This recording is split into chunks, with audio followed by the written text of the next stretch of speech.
জয় জয় জয় জয় তারা, জয় তারা। বৎস, তোর হাতে বেশি দিন সময় নেই, তোর দিন শেষ। জয় তারা, জয় জয় জয় তারা। কে আছে গো? একটা মা গোসাই আসছিল কেবল। হ্যাঁ, হচ্ছে কি আমার হাতে আর বেশি দিন নেই, আমি আর বেশি দিন বাঁচবো না। কে শোনালে তুমি? শিগগিরই ঘরে এসো, ঘরে এসো, ঘরে এসো, তো থাও, শিগগিরই এসো। এই খাটের তলায় লুকাও, তুমি কিন্তু বেরোবো না আমি যতক্ষণ না বলবো। রোগো রোগো, আর আমি মা গোসার কাছে একটু ঘুরে আসি যে কি বললো, বুঝলে? রোগো রোগো রোগো, বেরোবো না কিন্তু।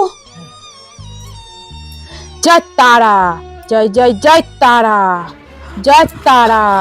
মা গোসাই, আপনি আমার স্বামীকে কি বলেছেন? হ্যাঁ বৎস, তোর স্বামী কিছুক্ষণের অতিথি, তোর স্বামী আর বাঁচবে না। কি বলেন? হ্যাঁ, তোর স্বামীকে সাপে কামড়াবে। কি করে?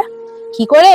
যে সাপটা কামড়াবে সেই সাপটা খাটের নিচে আছে, কিন্তু আমি ভাবছি তোর স্বামীকে বারান্দায় ঝাড় দিতে দেখলাম, তো খাটের নিচে পৌঁছাবে কি করে?